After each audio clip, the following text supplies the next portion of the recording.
La périnatalité pneumo-psychocorporelle, c'est quoi? Bien, en fait, la périnatalité, c'est la période qui couvre environ 18 mois avant la naissance et 18 mois après. Et en fait, cette période est très importante dans la vie de chacun de nous puisque c'est le moment où nous allons nous incarner. Alors, dans les 9 mois de grossesse, on va d'abord construire notre corps, ce qu'on appelle l'embryogénèse ou la somatogénèse. En grec, somatos, c'est le corps. Puis, dans les 3 mois suivants, il va y avoir la psychogénèse, l'âme va progressivement s'incarner et l'embryon, qu'on n'appelle plus embryon, mais fœtus, va devenir animé d'émotions. Et enfin, pendant les 3 derniers mois de la grossesse, il va préparer ses poumons pour accueillir le souffle spirituel de la naissance et le véritable début de sa vie d'humain sur Terre. Alors, quand on dit qu'on est des êtres spirituels venus expérimenter une expérience terrestre, eh bien, avec la périnatalité et toute cette étude sur ces différents plans, on peut le réaliser, le ressentir sensitivement et réaliser que, en fait, on fait partie d'un arbre généalogique, mais que ce qui s'est passé entre nos parents et leur vécu s'est imprégné en nous et donne une tonalité spécifique à ce que nous sommes venus faire précisément dans cet arbre généalogique. Avec quel programme spécifique de l'arbre généalogique on rentre en résonance et quel sera notre apport dans les différents domaines de notre vie personnelle. Et cette période périnatale, donc de la grossesse en particulier, est une période tout à fait particulière parce que c'est un véritable bouleversement hormonal dans le corps de la femme qui se produit. Et donc, de par ce hormonal, la femme est infiniment plus sensible qu'à l'accoutumée, ce qui va changer son rapport avec son époux. Et donc la vie spirituelle, la vie psychique, c'est-à-dire toutes les émotions, les pensées que le couple va avoir pendant la période de grossesse et après la naissance, les 18 premiers mois, va avoir une incidence épigénétique, va activer des gènes, mais peut aussi en bloquer.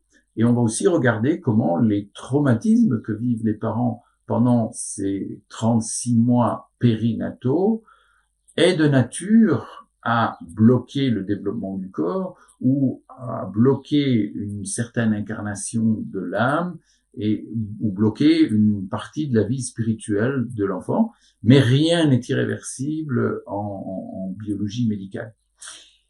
Et là, c'est extrêmement important de pouvoir aborder cette périnatalité sur ces différents plans en se souvenant que tout est bien fait. Parce que tout est bien fait. L'être humain fait partie de la nature.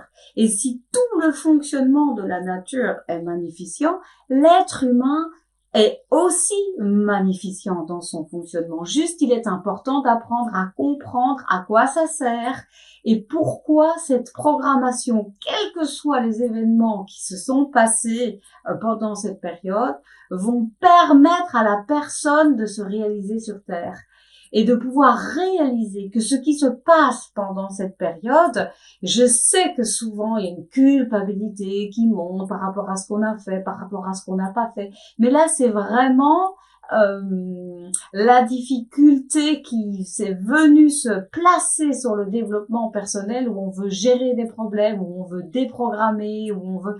Donc, la périnatalité que nous proposons, c'est vraiment comment réaliser que tout ce qui s'est passé pendant cette période va nous propulser dans la direction de la personne, la meilleure version de nous-mêmes que nous pouvons devenir et revenir à notre leadership, à notre capacité de prendre en main notre vie, d'être acteur et pas de la subir en pensant que c'est trop tard, ça c'est fait et que c'est trop tard. Non.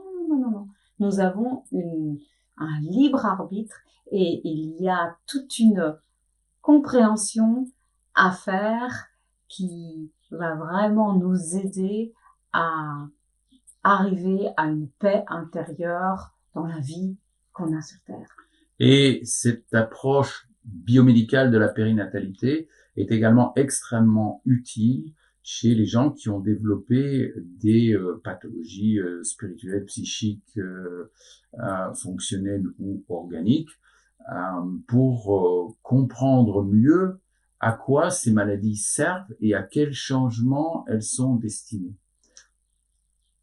Et incarner sa place pleinement dans chaque domaine de sa vie, c'est pouvoir faire le bilan, le check-up de ce qui s'est passé dans la vie de nos parents quand on s'est façonné dans ces différents environnements et de voir ce qu'on est en train de répéter dans les différents domaines de notre vie et qui rentrent en résonance avec leur vécu pour pouvoir justement à partir de là utiliser notre libre arbitre et réaliser combien c'est bien fait, combien souvent c'est ce qui est en train de se produire qui nous propulse vers ce qu'on a véritablement envie d'être essentiel dans nos vies. Donc il est important de voir la périnatalité comme un tremplin de l'âme et de l'esprit et non pas comme un obstacle pour la vie à venir. Comment devenir maître de sa santé grâce à la psychogénéalogie biomédicale?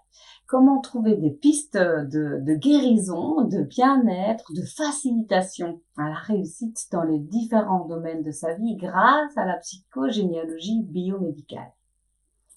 Alors tout d'abord, la psychogénéalogie biomédicale est une combinaison de la manière dont on approche en psychogénéalogie, compléter des connaissances médicales que j'ai et qui permettent d'acquérir une connaissance de soi et des conséquences du vécu de nos ancêtres, de l'incidence du vécu de nos ancêtres sur nous-mêmes et nous donne ainsi une possibilité de transformation et de ne plus être dans la reproduction de ce qui s'est passé dans la vie de ceux qui nous ont précédés et donné la vie. Tout a un sens, tout peut être expliqué, se transformer est beaucoup plus facile quand on sait d'où on vient, ce qui s'est passé dans ce processus qui nous a donné la vie, les mémoires transgénérationnelles, et le lien entre ces mémoires transgénérationnelles et la zone de sa vie qu'on veut transformer pour s'offrir la vie qu'on a dans notre cœur, dans notre tête, celle qu'on rêve. Alors, le but de cette approche psychogénéalogique, c'est bien entendu l'auto-guérison, facilitée à l'aide du thérapeute qui accompagne, mais aussi la guérison des mémoires de nos ancêtres qui vivent en nous, les mémoires, et également de faciliter la vie de nos descendants, enfants, petits-enfants, arrière-petits-enfants, en faisant en sorte que l'amour et l'unité familiale croissent et ainsi le mieux-être pour tous et pour tous les êtres qui sont autour de nous, parce que ça a une répercussion qui ne se limite pas qu'aux êtres humains.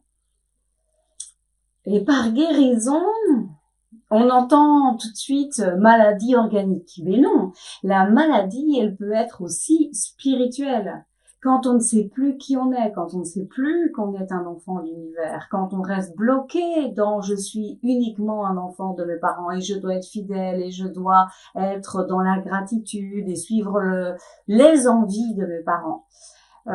C'est bien beaucoup plus vaste la maladie spirituelle et on peut en tout cas trouver son expression dans l'arbre généalogique. Et puis tout ce qui est maladie psychique, et dans les maladies psychiques, il n'y a pas que les maladies mentales, il y a comment est-ce qu'on utilise notre plein potentiel, comment est-ce qu'on utilise la capacité de ressentir nos émotions, quel est le terrain familial émotionnel qu'on reproduit, et donc de ce fait-là, ce terrain émotionnel engendre une façon de penser et provoque l'attraction de situations ou la douleur face à certaines situations qu'on va voir d'une certaine façon plutôt que d'une autre. Voilà tout ce qu'on peut rechercher dans l'arbre psychogénéalogique pour se faciliter la vie personnelle, pour trouver vraiment son leadership. Et l'outil que nous avons mis au point est véritablement révolutionnaire parce qu'il permet de faire un check-up à chaque instant de notre vie de la manière dont nous représentons notre systémique familial et notre systémique avec le monde qui nous entoure, donc avec le socius qui nous entoure. Et en prenant conscience de cette systémique inconsciente, on peut bien évidemment faire une restructuration de cette systémique et faire un travail émotionnel, mais ça fera l'objet d'un atelier au cours de ce séminaire. Oui, nous avons fait de cet outil psychogénéalogique un outil que vous pouvez utiliser de façon autonome, quand vous voulez, où vous voulez, vraiment comprendre seulement sur 5 générations, ça suffit, dans quelle pièce de théâtre psychogénéalogique vous jouez et quels sont ses impacts sur votre vie et qu'est-ce que ça vient vous pousser à transformer pour aller dans la direction de votre choix, pour lever les barrières beaucoup plus facilement. Donc c'est vraiment une psychogénéalogie qui se diffère parce qu'on vous l'a fait dessiner, et ça ce sera plutôt dans la conférence, l'atelier qui est dédié à la mise en pratique, mais c'est aussi grandement différent parce qu'on souhaite que toutes les informations, vous alliez d'abord les chercher à l'intérieur de vous et pas à l'extérieur de vous, et que vous puissiez réaliser que tout ce que vous avez besoin de savoir pour vous transformer dans votre psychogénéalogie, c'est en vous. Et à partir de là, vous vous rendez compte qu'en fait, les choses, elles sont pas si compliquées que ça quand on veut aller vers la vie dont on rêve. Et donc, pour conclure, on vous donne rendez-vous avec vous-même. À l'atelier pour la mise en pratique. Ensuite, après avoir vu la théorie, bien sûr, parce que la théorie, c'est toujours très important. Atelier pratique de psychogénéalogie biomédicale. Comment, grâce à la pratique dans un atelier, on peut trouver des pistes de facilitation à la guérison, à la prévention, à la transformation facilitée aussi de nos rêves de vie. Alors, ce qu'il faut comprendre en médecine, c'est que la maladie, quelle qu'elle soit, spirituelle, psychique, sociale, émotionnelle, énergétique, physique, a un sens et est créée par notre cerveau. Mais derrière cette maladie qui est créée pour nous aider à sortir d'un problème, il y a un problème qui prend ses racines dans l'histoire familiale. Et ce sont les racines de cette maladie à tous les niveaux que l'on va rechercher à travers les différents arbres qu'on va vous proposer de faire au cours des ateliers. Alors, notre cher Jung disait, ce qui ne revient pas en conscience revient sous forme de destin. Donc, aller plonger dans notre inconscient et le mettre à notre service, ça nous facilite la vie. Et ce que nous avons inventé, l'arbre minute, eh bien, ça sert à ça. Pendant 2 minutes, sous stress, on va vous inviter à dessiner votre arbre psychogénéalogique et de ce petit dessin qui va émerger de votre inconscient, on va le décrypter selon des règles que nous avons mis au point. Et puis là, vous allez prendre conscience de ce que votre inconscient vous apporte sur un plateau pour vous aider. Parce que notre inconscient, il est bienveillant, il est là pour nous soutenir, pour nous aider et nous mettre face à ce que nous avons à dépasser pour nous réaliser. Ce dépassement et ces barrières, on peut les franchir beaucoup plus facilement quand on est averti. Et cet atelier, il va vous conduire dans cette direction. Et donc, on va regarder, puisque ça s'appelle biomédical, dans votre dessin, tous les signes qui montrent que vous êtes en survie et pas dans la vie. La vie, c'est le bios en grec. Et donc, quand on n'est pas complètement en vie, le cerveau déclenche des maladies pour nous aider à survivre et mieux pour nous aider à nous transformer pour aller vers une vie meilleure. De là la notion de psychogénéalogie biomédicale. Et revenir à cette notion de médical dans la santé, c'est se sentir en harmonie au sein des 8 règnes du vivant, se sentir en harmonie à l'intérieur de soi, se trouver sa place sur Terre, au sein de notre environnement, au sein de l'univers, comme c'était le cas en ce qui concerne les médecines premières, les peuples premiers. L'homme cham, homéopathie chamanique, c'est quoi? Bien, c'est en fait une manière nouvelle d'utiliser l'homéopathie de manière illimitée, sans plus être contraint par les contingences pharmaceutiques, à savoir donc le fait de devoir aller chercher la substance pour faire le remède. Et donc, par exemple, les étoiles, il est impossible d'aller chercher leur substance pour faire des remèdes astro. Et de plus, aujourd'hui, l'homéopathie classique est extrêmement en danger parce qu'il y a de moins en moins de remèdes disponibles dans de moins en moins de dilutions. Et l'homéopathie chamanique va permettre justement à chacun d'utiliser l'homéopathie, mais de manière vibratoire, sans plus avoir besoin d'être limité par la matière.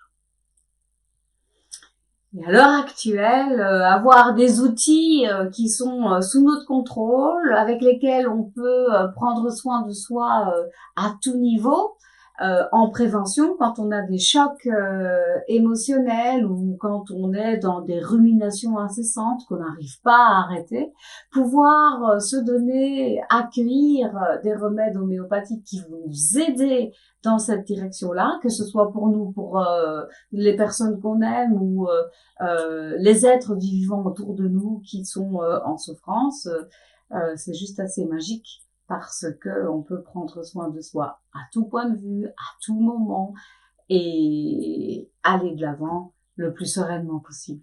C'était mon rêve, un peu comme Steve Jobs, qui rêvait de pouvoir avoir toutes ces musiques, tous ces numéros de téléphone.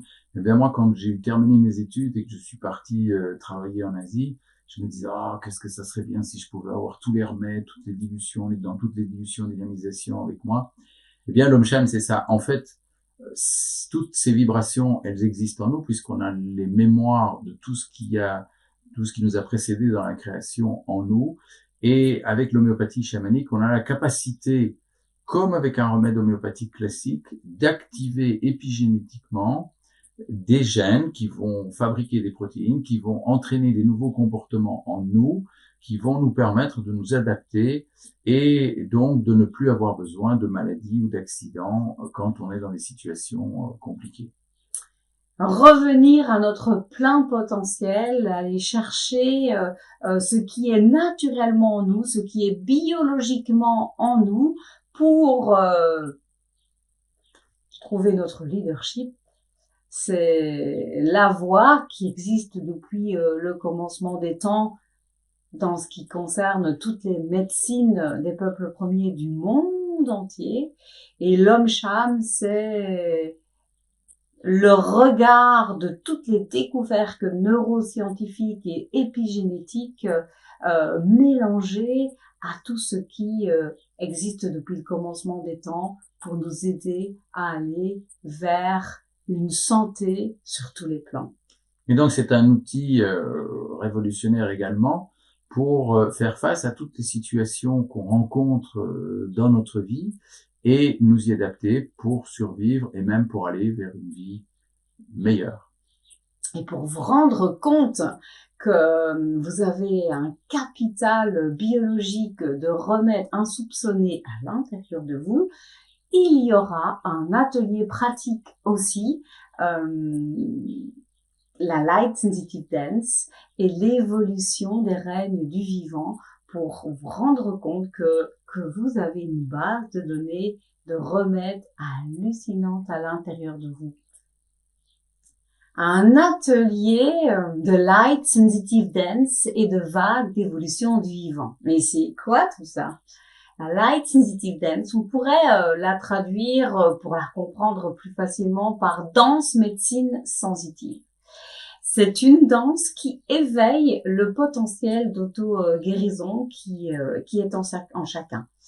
La santé, c'est pas juste une absence de maladie, c'est un état de bien-être total sur le plan de physique, énergétique, émotionnel, mental, social, spirituel, au sein des différents règnes du vivant. Eh bien, la Light Sensitive Dance, elle utilise une multitude de propositions pour développer cette intelligence que nous avons tous sur tous ces plans. Et un de ces outils, je dirais, favoris, c'est la vague de l'évolution du vivant qui est en lien avec l'homéopathie chamanique. Vous pouvez aussi aller suivre cet atelier pour encore mieux comprendre ce que nous allons danser quand nous danserons la vague de l'évolution du vivant. Parce qu'en fait, danser cette vague d'évolution va réveiller toute votre sensibilité intérieure pour appliquer l'homéopathie chamanique. Et au commencement de la vie, il y a eu le Big Bang théorique, d'où est parti le son et la lumière, donc des vibrations. Lumière, light, d'où light sensitive dance, hein, donc être sensible à la lumière. Et en fait, ce chemin de danse que Judith a mis au point, en combinaison avec mes connaissances homéopathiques, eh bien, c'est de passer à travers l'incarnation de cette lumière dans les différents règnes, à commencer par le règne astral, qui fabrique la lumière aussi, hein, le soleil et tous les systèmes qui vont se construire autour des soleils, puis le règne minéral sur la Terre, le règne mycobactériel qui va vraiment être le premier à se développer sur Terre dans l'eau minérale, puis le règne mycélial des champignons, le règne végétal qui va recouvrir toute la Terre, le règne animal qui va pouvoir se développer à partir du végétal, et enfin l'humain qui va se développer à partir du règne animal. Et chaque individu est un remède homéopathique qu'on peut utiliser chamaniquement, mais pour ça, à travers la danse, on peut déjà apprendre à ressentir la différence entre tous ces règnes et leur extraordinaire complémentarité, car la vie n'est possible que dans cette symphonie de ces 8 règnes et de tous ces êtres qui les composent. C'est pour ça que il est extrêmement important d'apprendre à danser avec tous les êtres vivants qui nous environnent, parce que c'est une véritable danse cosmique avec la lumière et la vie. Et que elle nous aide à nous souvenir de qui nous sommes et de la place que nous avons sur Terre. Et dans cette énergie de reconnexion à qui on est et à la place qu'on occupe sur Terre, on peut avancer plus sereinement dans le cheminement de la vie.